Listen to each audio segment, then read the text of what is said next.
muda itu kebanyakan taunya sok tahu. Oh gitu. Taunya teori aja. Oke. Tapi kan pengalaman kan sebenarnya baru mulai. Nah, jadi kadang-kadang saya sadar dulu sok tahu, terus ketemu sama orang senior rasanya masa begini, kita selalu challenge gitu.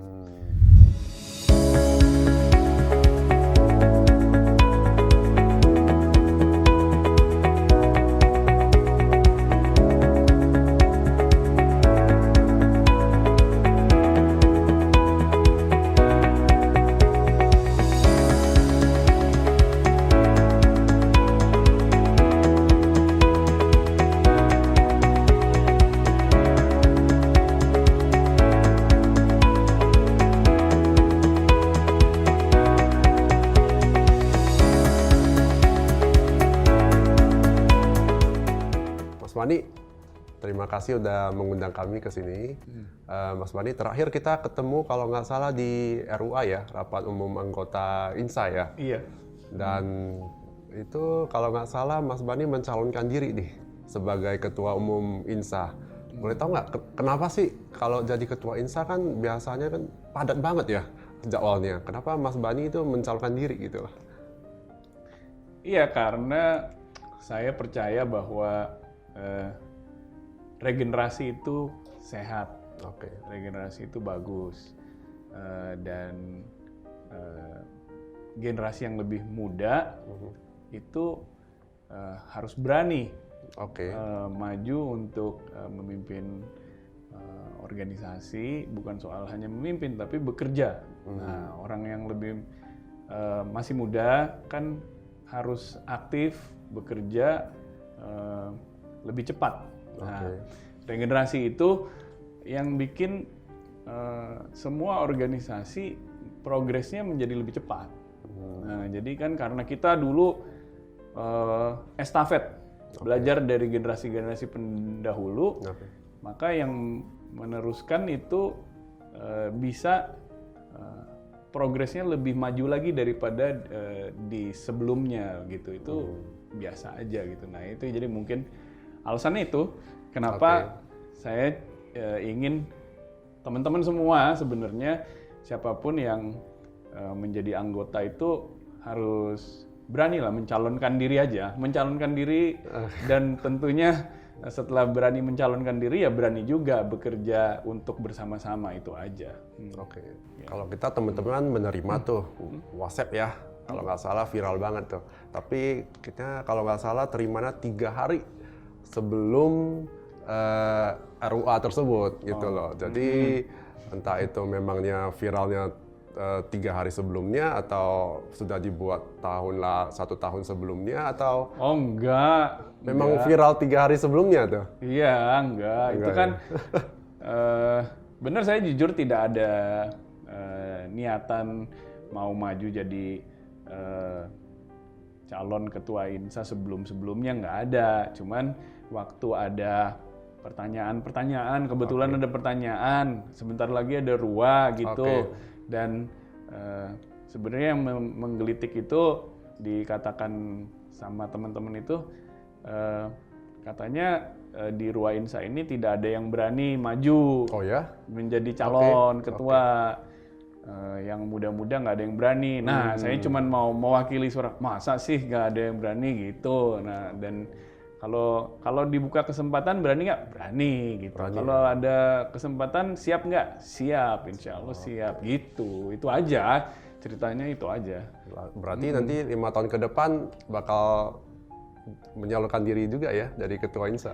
Ya, 5 tahun ke depan yang muda lebih banyak lagi kan, yang udah lebih muda dari saya harus siap gitu. Itu karena itu aja alasannya, bahwa setiap saat generasi muda harus siap. Dan kalau kita ingin maju lebih cepat pelayaran di Indonesia, maka yang muda-muda juga harus kerja lebih cepat gitu. Yang senior selalu mendukung kita, selalu memberikan tongkat estafet dan memberikan bimbingan. Nah, jadi yang muda-muda insya Allah ke depan harus lebih kencang gitu. Oke, sekarang kita ngomong tentang Samudra sendiri lah ya, atau tentang Mas Bani sendiri nih. Mas Bani itu turun ke bisnis pelayaran karena tuntutan orang tua atau memang ada passion gitu loh di dunia pelayaran gitu? Karena ada ya karena nasib pasti nomor satu ya. Maksudnya nasibnya itu dari kecil alhamdulillah sudah kecemplung karena lingkungan keluarga memang sudah di family bisnisnya di pelayaran. Oke. Nomor satu itu. Nah kebetulan juga tidak ada tuntutan. Oke. Bebas gitu, semua anak-anak itu bebas. Oke. Kalau nggak ada passionnya, ya nggak ada yang dipaksa. Nah kebetulan memang ya dari kecil saya kebetulan suka, kebetulan tertarik, kebetulan curious gitu ya tentang pelayaran, tentang kapal, dan memang suka. Nah jadinya pastinya memang mengikuti passion gitu. Tapi pertamanya nasib dulu, kebetulan udah banget kenal ya, gitu, iya. Oke, jadi passion tambah juga bisnis sendiri gitu loh. Iya. Jadi pas banget lah gitu. Iya. Ya artinya kan jalan semua orang beda-beda dan sebenarnya jalan kita itu ada dua faktor ya. Satu memang ada semua diatur sama yang di atas, tapi untuk mencapai yang kita mau, kita cita-citakan, itu semua orang harus mengejar passionnya, usahanya. Jadi saya yakin nggak ada yang gampang, ya. Walaupun family business tidak gampang, kerja profesional tidak gampang, jadi pengusaha dari awal juga entrepreneur tidak gampang gitu. Jadi ya nasib awalnya bisa beda-beda, tapi usahanya yang menentukan gitu ya. Pertama kali memegang perusahaan samudra ini di usia berapa, Pak? Saya pertama kali ikut ngantor itu umur 20. 20? Tahun 2000, ya. Oke, 20. Masih muda banget lah, 20 muda, ya. Tapi ya masih muda.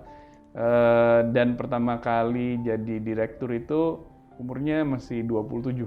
27. Ya. Oke. Berarti itu jabatannya sebagai direktur Direktur.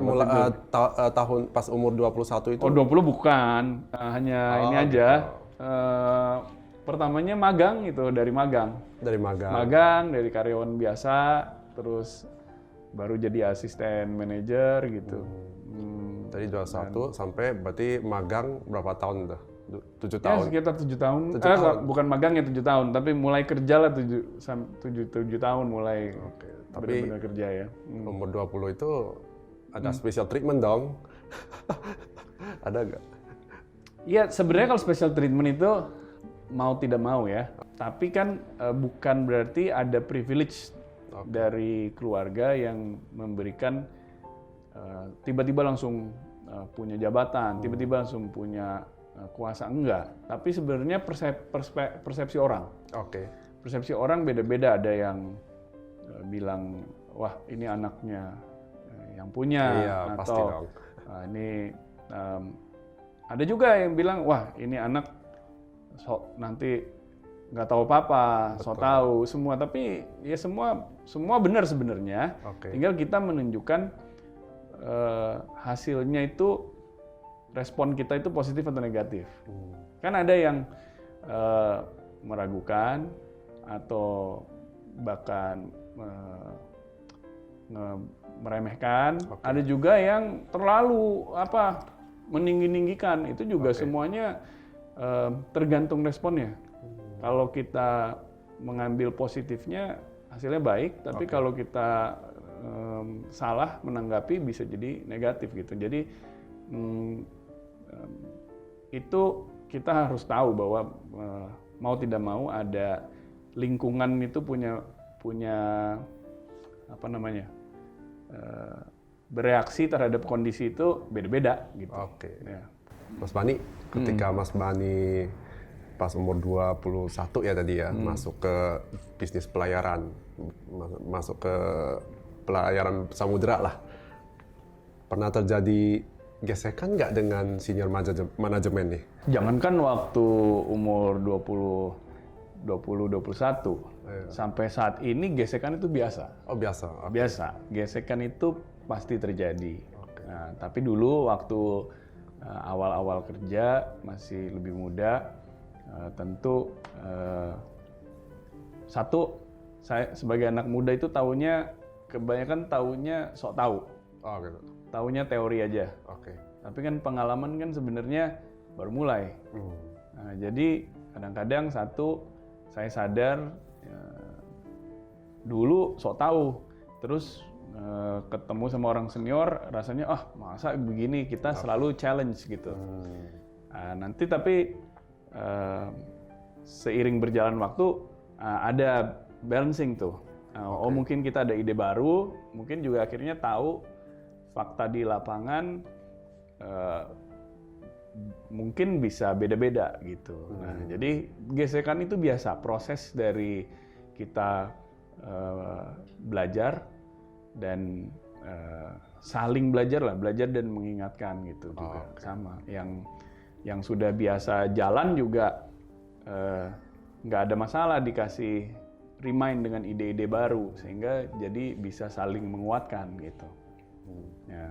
Kalau infonya, kalau dari teman-teman ya, katanya itu perusahaan pelayaran ini, kalau bisnis keluarga lah, terutama itu nggak tahan tuh sampai 3 generasi. Oh iya. Nah kebetulan Samudra kan bisnis keluarga juga nih. Iya. Bisa nggak nahan 3 generasi ini? Sekarang kita di generasi ketiga. Ya. Ya, memang tidak semudah itu.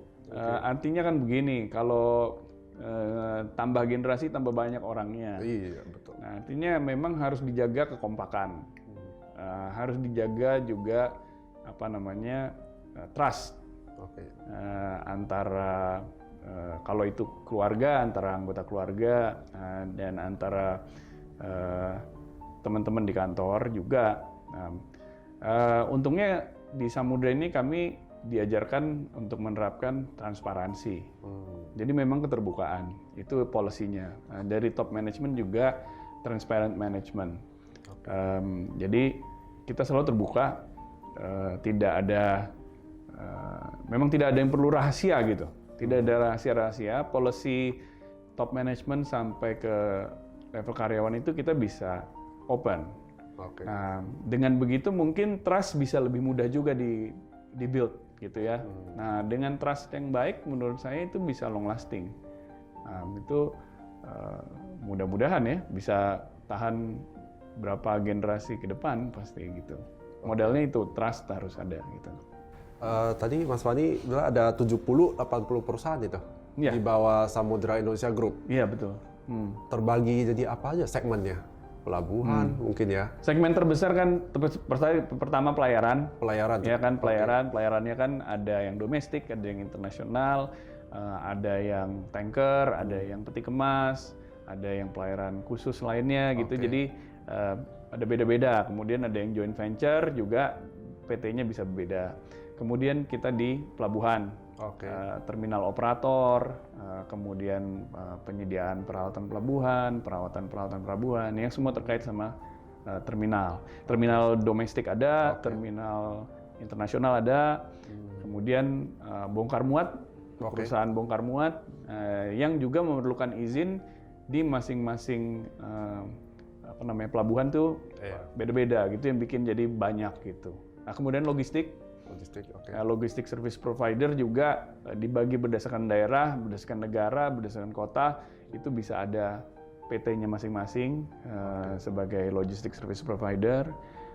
Kemudian logistik support, jadi pergudangan, warehouse, kemudian trucking, special equipment, depo. Jadi sebenarnya semua masih terkait sama shipping gitu ya, sama logistik ya. Kita juga ada shipyard. Dan salvage juga ada gitu, jadi masih terkait. Nah, kemudian yang mensupport juga kita punya properties, kemudian IT service, kemudian human resource, itu sudah bisa menjadi anak perusahaan sendiri yang bisa jual jasa ke dalam grup maupun keluar. Gitu. Kalau dari semua ini paling profitable yang mana nih Pak? Paling profitable. Paling profitable yang mana? Yang jelas kalau revenue contributor terbesar masih dari shipping. Shipping, oke. Shipping ya. Kalau margin pada balapan lah gitu ya. Oke. Kadang-kadang bisa ganti-gantian dari unit-unit bisnis shipping, ports, logistik itu bisa memberikan margin yang kompetitif juga. Dan ya memang harus berlomba-lomba kasih margin yang baik gitu. Oh, malah shipping ya? Kalau secara mayoritas kita masih mendapatkan kontribusi revenue paling besar dari shipping. Shipping, Ya, oke. ya, Kalau shipping itu berarti bisnis kapal kontainer. Kapal kontainer paling besar ya, dibanding sama yang lain seperti tanker, curah. Dia ganti-gantian. Ganti-gantian, oke. Secara revenue memang kapal kontainer kalau revenue lebih besar. Oke. Kita punya di portfolio di samudra. Tapi belum tentu dia memberikan kontribusi profit yang paling besar. Oke. Bisa juga satu tahun ini misalkan kontainer, tahun depan tanker. Oke. Tahun depan mungkin bulk gitu. Jadi memang saling kombinasi. Kalau di samudra itu ada kombinasi itu ya. Iya, karena kapal kontainer itu kan kompetitornya banyak banget, Pak. Iya, banyak ya. Terutama di Indonesia lah, kita bisa sebut lah sih beberapa kompetitor. Iya. Jadi itu gimana tuh berarti high volume ya, tapi profitnya low. Bisa nggak dikata seperti demikian? Betul juga, bahwa artinya container bisnis itu semakin challenging karena dia volume sensitif juga, nggak cuma di domestik di Indonesia, juga di international market juga seperti itu. Jadi ya kita melihat di mana kompetensi kita, di mana niche market yang menjadi keunggulan kita, dan di situ kita coba fokus agar kita bisa keep profitability yang baik gitu. Tapi sebenarnya kalau karena Indonesia itu kan luas, pasarnya luas. Rute bisa banyak sekali gitu, dan masih banyak juga yang belum terbuka gitu rutenya ya. Untapped market tuh masih banyak. Jadi mestinya kita memfokuskan untuk memperluas layanan. Nah itu Indonesia, belum lagi di Asia maupun di dunia gitu kan. Artinya kalau kita cuman berantem istilahnya di rute-rute yang sangat highly kompetitif, itu bisa rugi itu. Oh, gitu. Nah ini jadi untuk peti kemas itu memang kita harus selalu mencari apa yang lebih baik gitu. Tegasan pemerintah kurang. Enforcement dari kapal yang masih layak laut itu jelas nggak gitu. Kok bisa ada kapal usianya udah terlalu tua, tapi kok masih dapat sertifikat layak laut gitu. Berarti bener apa enggak?